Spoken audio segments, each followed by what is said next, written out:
धनवान बनना है तो इन 6 बाधाओं से बचकर रहना। जय श्री कृष्ण मित्रों, स्वागत है आप सभी का गोपेश ज्ञान यूट्यूब चैनल में। मित्रों, आज का प्रसंग बड़ा ही महत्वपूर्ण और जीवन के लिए उपयोगी है।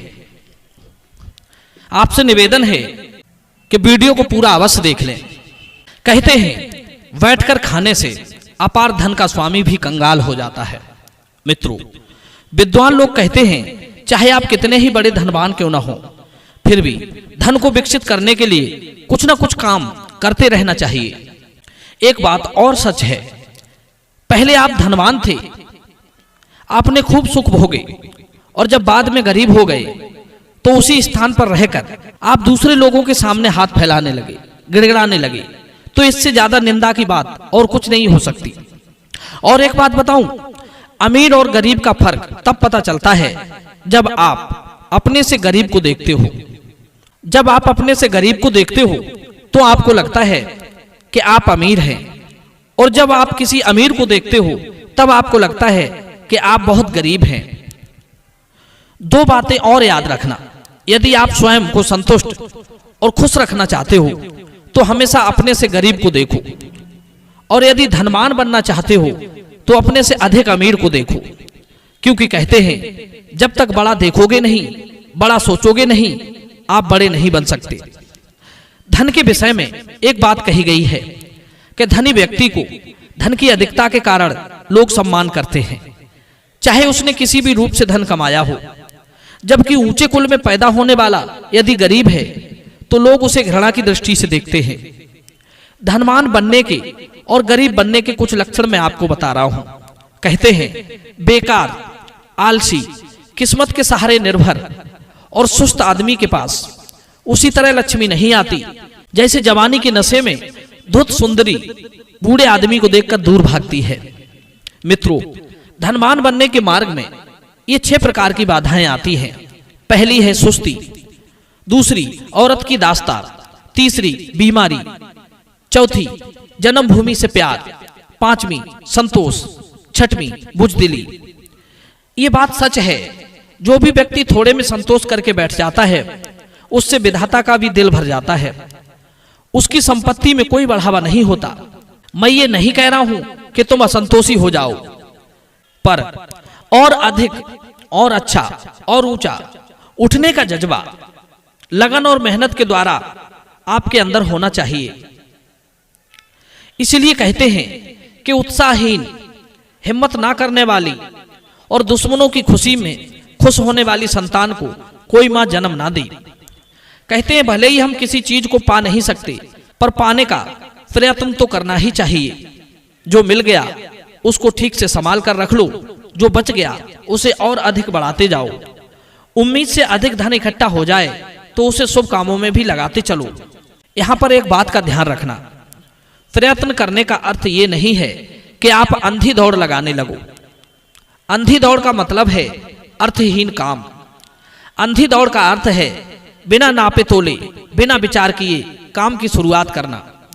मान लीजिए कि किसी ने कह दिया कि इस 10 एकड़ जमीन में तेल निकल सकता है यदि प्रयास करके देख लिया जाए तो। अब आपने क्या किया, एकदम से प्रयास में लग गए, जमीन खोदने लगे। और जमीन खोदी भी तो कैसे, 2 फीट यहां खोदी, 4 फीट वहां खोद दी, 5 फीट और तीसरे स्थान पर खोद दी। इस तरह थोड़ी थोड़ी खोद कर पूरा खेत खोद डाला, पर तेल नहीं निकला। अब तेल निकले भी कैसे? आप तो अंधी दौड़ लगा रहे हैं। यहां नहीं तो यहां अवश्य होगा। इसे कहते हैं अर्थहीन काम, जिसमें मेहनत तो पूरी की पर फल कुछ नहीं मिला। मित्रों, ऐसी मेहनत जो बिना दिमाग लगाए की जाती है वो सिर्फ थकाती है, देती कुछ नहीं। इसलिए प्रयत्न सही दिशा में होना चाहिए। एक बात और, आप जितना मर्जी हो धन कमा लो, पर धन कमाकर उसकी रक्षा करना, उसका सही प्रयोग करना बहुत कठिन होता है। हमने ऐसे बहुत से लोग देखे हैं जिनके पास धन तो बहुत है, पर वे उसका प्रयोग करना नहीं जानते। उस धन से ना तो उनको कोई लाभ हो रहा है और ना किसी और को। बेमतलब धन को कैद किए बैठे हैं। कुछ लोग ऐसे भी होते हैं जिनके पास धन अधिक है, पर वे उस धन को दुष्कर्मों में, व्यसनों में व्यय करते रहते हैं।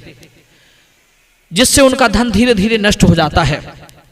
और कुछ धनवान ऐसे भी होते हैं जो अपने धन को सही दिशा में व्यय करके स्वयं भी लाभ कमाते हैं और हजारों लोगों को भी लाभ पहुंचाते हैं।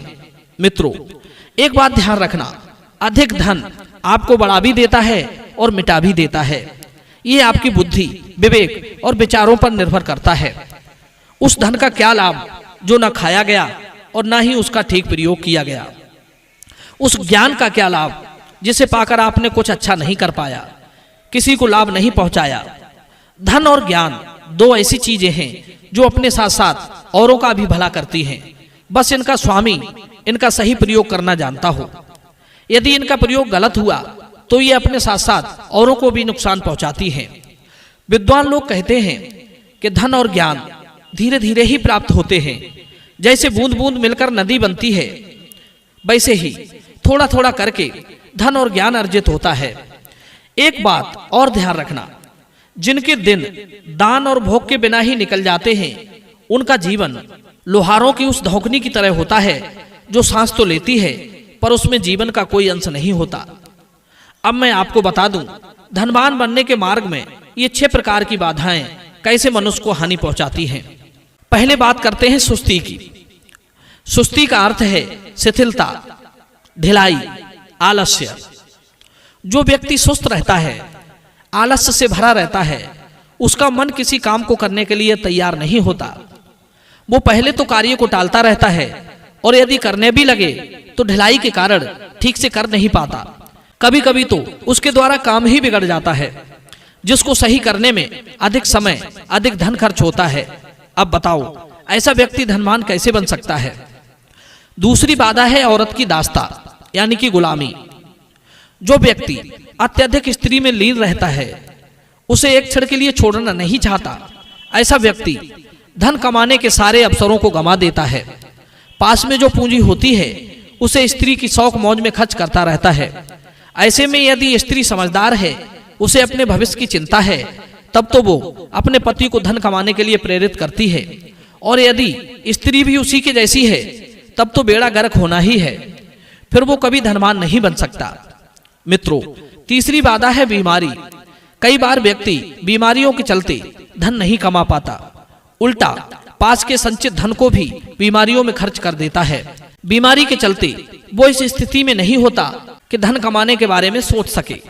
कई बार तो उसकी स्थिति इतनी खराब हो जाती है कि घर में कोई न कोई बीमार पड़ता रहता है। सारा समय और पैसा बीमारी में चला जाता है। लोगों की योग्यताएं, प्रतिभाएं तक धरी रह जाती हैं। मित्रों, चौथा कारण है जन्मभूमि से प्यार। जो लोग अपना घर, अपना गांव, अपना शहर छोड़कर कहीं जाना नहीं चाहते, वे धनवान कभी नहीं बन सकते। कई बार लोग धन कमाने के लिए परदेश चले भी जाते हैं, परंतु गांव, घर परिवार की याद आने पर अच्छे खासे काम को छोड़कर वापस भी लौट आते हैं। गांव का मोह उन्हें कहीं टिकने नहीं देता। बहुत से लोग परदेश जाने से इतने डरते हैं कि अच्छे खासे ऑफर को भी ठुकरा देते हैं। अब कहीं नौकरी करना है या बिजनेस करनी है तो परदेश तो जाना ही पड़ेगा। कहते हैं जिसने कुछ खोया नहीं, उसने कुछ पाया नहीं।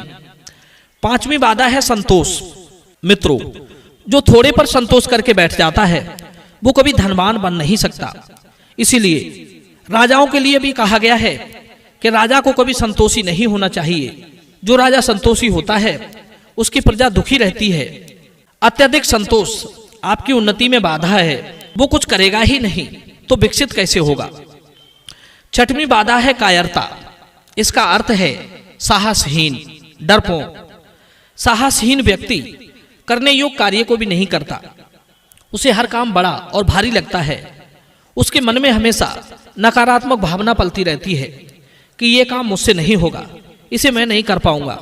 यदि मैंने ये काम किया तो पता नहीं क्या होगा, मैं कहीं लुट ना जाऊं, कहीं डूब ना जाऊं, मुझे इस काम में घाटा पड़ गया तो क्या होगा। नुकसान के डर से वो किसी नए कार्य की शुरुआत नहीं कर पाता, इसीलिए वो धनवान नहीं बन सकता। मित्रों, यह वीडियो आपको कैसा लगा, आप हमें कमेंट के माध्यम से अवश्य बताएं। आप सभी का बहुत बहुत धन्यवाद। मिलते हैं फिर अगली किसी नई वीडियो में नई ज्ञान चर्चा के साथ। जय श्री कृष्ण।